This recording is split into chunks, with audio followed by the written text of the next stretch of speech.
Hola, ¿qué tal amigos? Asistimos a un nuevo episodio del canal de María Luisa Marisa Domenech Castillo, Nuevo viaje a Ítaca. Y bueno, voy a hablaros de un libro que me he leído pues hace apenas prácticamente 2 días que me lo terminé, que es de Carmen Posadas, La leyenda de la peregrina. Tengo que decir que este libro es muy curioso, porque habla de un objeto fetiche, porque enlaza muchas historias, es una novela histórica ficcionada, pero también es apócrifa y sobre todo es fundamentalmente muy documentada. El trabajo de documentación es impecable y yo creo que, como dice la propia autora en las notas finales, eh, ha sido por parte de colaboradores, pero sobre todo por ella, que ha leído muchos libros al respecto. Dicho esto, bueno, por no entrar mucho en la sinopsis y hacer spoilers, os diré que juega con la ambivalencia de que existen dos perlas, que es el objeto fetiche en cuestión, que se llama la peregrina, la verdadera, y la pellegrina con L, la que tiene una diferenciación básica, que es que está perforada, porque han tenido que añadir un sistema de sujeción, porque ha pertenecido a la corte de los Austrias, aunque en primer lugar fue sacada del mar por parte de un esclavo de Panamá, ¿vale? De una isla de Panamá, donde practicaba la inmersión para recoger las perlas que había bajo el fondo del mar. Y llega hasta la corte de Felipe II. Esta que está perforada es la peregrina y tiene en su base una cruz, digamos una marca, una lasca que es una cruz. Y es lo que, digamos, diferencia principalmente a la peregrina de la peregrina, pero sobre todo porque la peregrina tiene una historia muy vasta y muy prolija, tanto en la corte de los Austrias, como os he dicho, desde Felipe II hasta Carlos II, y pues todo lo que es el linaje, la genealogía de los Austrias, podemos pues, ir pasando uno por uno, pero por ejemplo empieza con que este esclavo no consigue la libertad, pero sí la pareja suya, porque muere después de la inmersión, porque no siguió un proceso manual de descompresión fallido, porque lo hacían sin botella, evidentemente, estamos hablando de 1579. Entonces, era muy propia la práctica de la esclavitud por parte de países como Portugal o España u otros países, digamos, europeos, ¿no?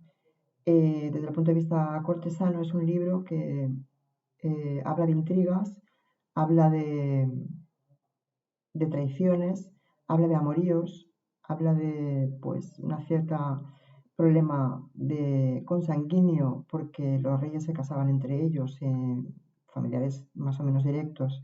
Pero no solo en España, también señala este libro que la mayor parte de las cortes europeas en esa época. Entonces, luego pues hay una transicionalidad hacia el reinado de los Borbones, empezando por Alfonso XIII, pero no concretamente Alfonso XIII, sino más bien un personaje que es un nieto de este rey, que no reinó, como sabéis, estaba en el exilio.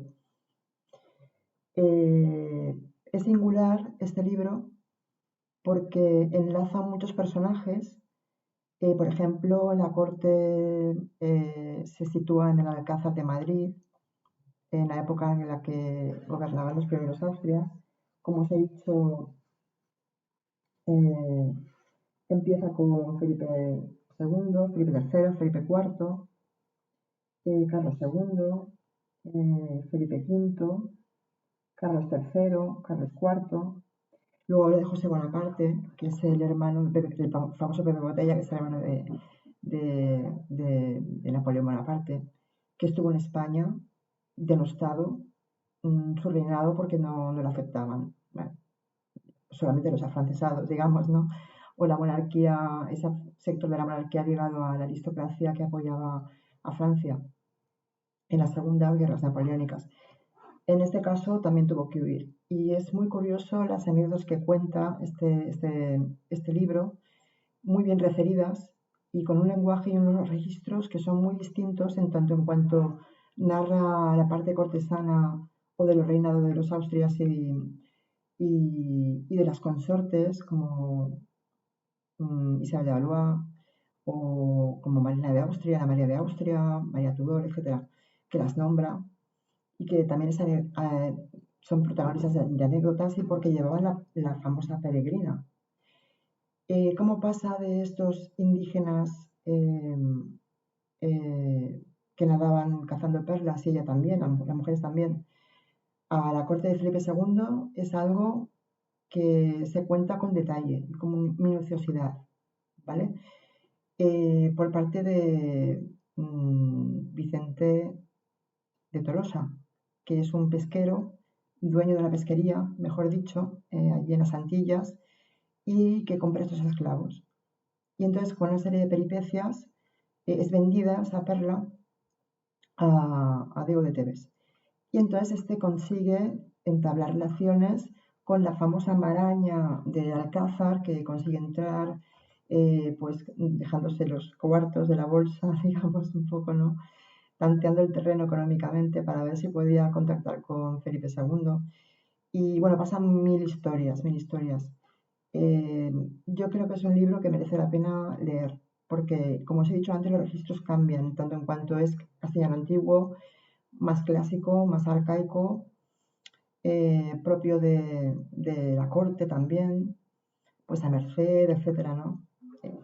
Como sabéis. O cuando habla de Napoleón, de Pepe Boté, de José Bonaparte, cuando habla de Farinelli, que es un castrati, uno de los castrati más famosos que existen, como desmonta clichés también, porque parece ser que era un buen amante. Podría parecer que no, en un principio, pero no fue así, según cuenta este libro de Carmen Posadas, y lo cuenta de una forma muy elegante, muy discreta, muy elegante, pero no deja de conjurar ciertas verdades, muchas de ellas, que sí que están bajo documentación muy estricta, y no digo que no haya un poco de romanticismo alrededor, o de fastuosidad, claro, en el lenguaje, pero muchas veces habla muy claro y dice las cosas como son. Entonces yo creo que hay diferentes registros más populares cuando está en boca de personajes que pues son de las clases más bajas o de los estamentos más bajos, o cuando habla de un rey o de un príncipe, por en boca de un rey o un príncipe, pues opiniones, disquisiciones, divagaciones, pensamientos y anecdotarios. Y luego también en la edición que tengo yo hay una serie de retratos antiguos, porque bueno, en la corte también tengo que deciros que en la corte, creo que fue la de Felipe III o Felipe IV, no me acuerdo muy bien, existían los bufones, las mujeres barbudas, los hombres de placer. Y Nicolásito Pertusato es uno de ellos.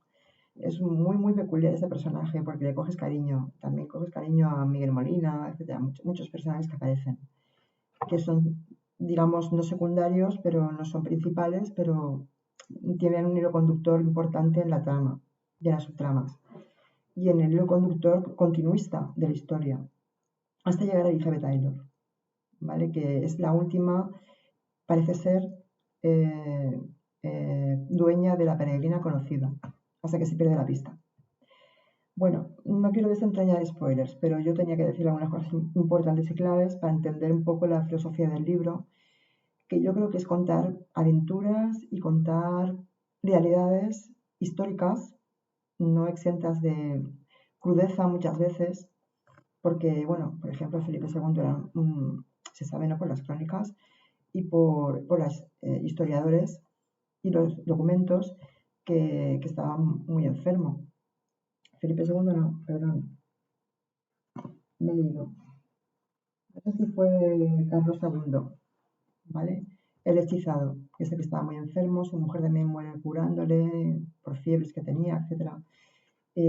Bueno, habla de la fisonomía de los Austrias, de la consanguinidad, habla de muchas cosas relevantes, pero en torno siempre, siempre focalizado y aunque no aparezca siempre, aparece en momentos clave la famosa joya que es recostumizada porque como pasa de tantas manos a tantas manos, pues se tiene que adornar de diferentes maneras. Habla también de cómo era la práctica social de los antiguos reyes, de muchos personajes que aparecen dentro de las clases sociales divergentes y antagónicas unas de otras, pero que perviven pues conciliadoramente. En el Alcázar se habla que es de una colmena de abejas, de zánganos, de reinas.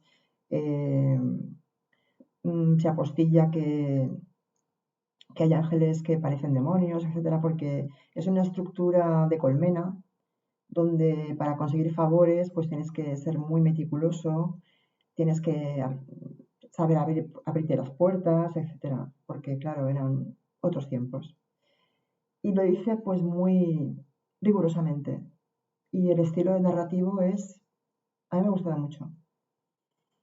Me ha gustado mucho porque es elegante y es morfosintácticamente, yo diría que rayando la perfección.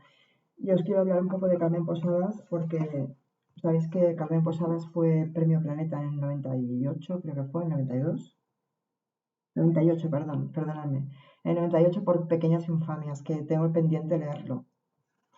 Y tiene otros libros en su haber. Tiene 12 novelas, más de 15 libros infantiles, biografías y varios ensayos.